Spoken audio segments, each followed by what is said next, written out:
Hi guys, അപ്പോൾ ഞങ്ങളിന്ന് family എല്ലാവരും കൂടി ഞങ്ങളിന്ന് ജസ്റ്റ് ചെറിയൊരു ഷോപ്പിംഗ് ആയിട്ട് പോവുകയാണ് കടക്കിലോട്ട്. അപ്പോൾ ഞങ്ങളെല്ലാവരും റെഡി ആയിട്ട് ഇറങ്ങിയിട്ടുണ്ട്. ക്രോസ് ഞങ്ങളെ നോക്കിയിരിക്കുകയാണ്. അങ്ങനെ അമ്മ ഗേറ്റൊക്കെ അടച്ച് ഞങ്ങളതേ ഇറങ്ങി. അങ്ങനെ ഞങ്ങളെല്ലാവരും കൂടി പൊക്കോണ്ടിരിക്കുക. അപ്പോൾ ഞങ്ങൾക്ക് അമ്മാമ്മേരെ അവിടെ പോയിട്ട് അവിടെ നിന്ന് അമ്മാമ്മയും ആൻറ്റിയും എല്ലാവരെയും കൂടി എടുക്കാറുണ്ട്. അങ്ങനെ ഞങ്ങൾ അങ്ങോട്ട് പോവുകയാണ്. അപ്പോൾ നമ്മളിപ്പോൾ നേരെ അമ്മാമ്മേരെ അവിടെ എത്തി. അവിടെ എത്തിയപ്പോഴത്തേക്കും ഞങ്ങളെല്ലാവരും കൂടി ഈ കാറിൽ കയറത്തില്ല. അങ്ങനെ ഞങ്ങൾ പിന്നെ നേരെ അവിടെ നിന്ന് ഇറങ്ങിയിട്ട് അവിടെ നിന്ന് നമ്മളെ കാറൊക്കെ എടുത്ത് നമ്മളെല്ലാവരും കൂടി വീണ്ടും അവിടെ നിന്ന് യാത്ര തിരിക്കുകയാണ്. അപ്പോൾ പുണ്യ കൂടെ കയറി, പിന്നെ കുഞ്ഞാവ, ആൻറ്റി, അമ്മാമ്മ, അമ്മ, അങ്ങനെ ഞങ്ങളെല്ലാവരും കയറി. അങ്ങനെ നേരെ ഞങ്ങൾ ഫസ്റ്റ് ചെന്നത് ചിക്കു ആവാസിലോട്ടാണ്. അവിടെ ചെന്ന് ഞങ്ങൾ കുറച്ച് ഡ്രസ്സൊക്കെ നോക്കി. അപ്പോൾ പുണ്യയ്ക്കും എല്ലാവർക്കും എടുക്കണമായിരുന്നു. അങ്ങനെ ഞങ്ങൾ ഫസ്റ്റ് കുറച്ച് മോഡലൊക്കെ എടുത്ത് ഇങ്ങനെ നോക്കി ഇഷ്ടപ്പെടുന്നു എന്നൊക്കെ നോക്കി. നല്ല കളക്ഷൻസ് ആയിരുന്നു അവിടെ ഉണ്ടായിരുന്നത്. പിന്നെ ബാക്കി എല്ലാവരും ഇങ്ങനെ എടുത്തൊക്കെ നോക്കി, ഓരോന്നായിട്ടൊക്കെ എടുത്ത് വെച്ചൊക്കെ നോക്കിയായിരുന്നു. എന്നിട്ട് ഞങ്ങൾ പിന്നെ നേരെ വന്ന് നമ്മളെ പൂർണ്ണക്കുട്ടീനെ അംഗൻവാടിയിൽ നിന്ന് വിളിക്കണമായിരുന്നു. ആദ്യം ഞങ്ങൾ പറഞ്ഞു ഞങ്ങൾ കൊണ്ടുപോകില്ല എന്നൊക്കെ പറഞ്ഞു കൂടാ. പിന്നെ ആളിതേ ചെരുപ്പൊക്കെ എടുത്തിട്ട് പെട്ടെന്ന് വരാനായിട്ട് ഇറങ്ങി നിൽക്കുകയാണ്.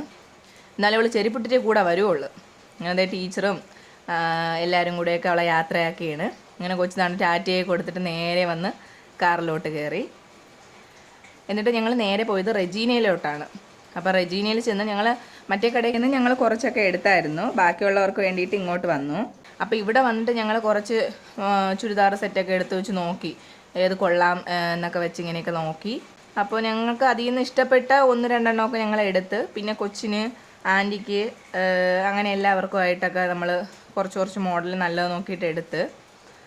എന്നിട്ട് പിന്നെ ഞങ്ങൾ നേരെ അവിടെ ബില്ലൊക്കെ അടിച്ചിട്ട് ഞങ്ങൾ അവിടെ വന്നിരുന്നു ഞങ്ങളെല്ലാവരും കൂടി. അപ്പോൾ അമ്മ പിന്നെ സ്റ്റുഡിയോയിലോട്ട് പോയിരുന്നു. അങ്ങനെ അമ്മയെ വെയിറ്റ് ചെയ്ത് ഞങ്ങൾ നിന്നു. പിന്നെ ഏട്ടൻ കാറും കൊണ്ട് വർക്ക്ഷോപ്പിലൊന്ന് പോകണമായിരുന്നു. ഞങ്ങൾ അവരെ വെയിറ്റ് ചെയ്ത് ഞങ്ങളിവിടെ ഇരുന്നു. എന്നിട്ട് നേരെ ഞങ്ങൾ വണ്ടിയിൽ കയറി ഞങ്ങൾ വീട്ടിലോട്ട് പോവുകയാണ്. എന്നിട്ട് ഞങ്ങളെന്താ വീട്ടിലെത്തിയപ്പോൾ ക്രോസിയിൽ ഒരു സന്തോഷ പ്രകടനമാണ് ഇവിടെ കാണുന്നത്. ഞങ്ങൾ കണ്ടപ്പോൾ ഓടി വന്ന് നേരെ വന്ന് കാറിൻ്റെ അടുത്തോട്ട് വന്ന്, എന്നിട്ട് നേരെ വന്ന് എൻ്റെ അടുത്തോട്ടങ്ങ് കയറി എൻ്റെ മടിയിലങ്ങ് കയറിയിരുന്ന്. എന്നിട്ട് പിന്നെ ഞാൻ പയ്യങ്ങ് ഇറങ്ങി അവളെ പിറകെ അങ്ങ് ഇറക്കി വിട്ട്. എന്നിട്ട് നേരെ പിന്നെ ഞങ്ങൾ അകത്തേക്ക് കയറി സാധനങ്ങളൊക്കെ ആയിട്ട് ഞങ്ങൾ പയ്യങ്ങിന് അകത്തോട്ട് കയറി വന്ന്. അപ്പോഴേ അവളിവിടെ ആകെ ബഹളം ഉണ്ടായിക്കൊണ്ടിരിക്കുകയായിരുന്നു. ഒന്നാമത് അവളെ കൂടെ കൊണ്ടുപോയില്ല. പിന്നെ എന്താണെന്നൊക്കെ അവൾക്ക് അറിയണമായിരുന്നു. പിന്നെ ഞങ്ങൾ വന്ന് നേരെ വന്ന് കൊണ്ടുവന്ന ഡ്രസ്സ് കാര്യങ്ങളൊക്കെ എടുത്തൊക്കെ വെച്ച്, പിന്നെ ഒന്നും കൂടെയൊക്കെ ഞങ്ങൾ വെച്ചൊക്കെ നോക്കി, നല്ലതാണോ കൊള്ളാമോ എന്നൊക്കെ നോക്കി. അങ്ങനെ ഓരോരുത്തർക്കുള്ളത്, ഏട്ടനും എനിക്കും അമ്മയ്ക്കും അവക്കും പിന്നെ പപ്പയ്ക്കും ഒക്കെ ഉള്ളത് ഇങ്ങനെ എടുത്ത് വെച്ചൊക്കെ നോക്കി. എന്നിട്ട് പിന്നെ അമ്മ ഓരോന്നായിട്ട് എടുത്ത് ഇങ്ങനെ കയ്യിലോട്ട് തന്ന്. അങ്ങനെ ഞാൻ അതെല്ലാം തന്നെ മടക്കി വീണ്ടും എടുത്ത് വെച്ച്. എന്നിട്ട് അമ്മ ഏട്ടനുള്ള ഷർട്ട് കയ്യിൽ കൊടുത്തിട്ടുണ്ട്. അപ്പോൾ ഇത് ക്രോസി അവിടെ ഒന്ന് നോക്കുകയാണ്. എനിക്കൊന്നും ഇല്ലല്ലോ എന്നും പറഞ്ഞു വന്ന് അവളിങ്ങനെ നോക്കിക്കൊണ്ട് നിൽക്കുകയാണ്. എന്നിട്ട് അവളിങ്ങനെ അവിടെ തന്നെ അങ്ങ് ഇരുന്ന്. അപ്പോൾ അവൾക്ക് ഞാൻ വാങ്ങി കൊടുക്കാമെന്നൊക്കെ പറഞ്ഞിട്ടുണ്ട്. അപ്പോൾ ഇതാണ് നാത്തൂൻ എടുത്തത്. അവൾക്കൊരു ഫംഗ്ഷൻ ഉണ്ട്, അപ്പോൾ അതിനായിട്ട് എടുത്തതാണ്. അപ്പോൾ പുതിയൊരു വീഡിയോയിൽ നമുക്ക് വീണ്ടും കാണാം.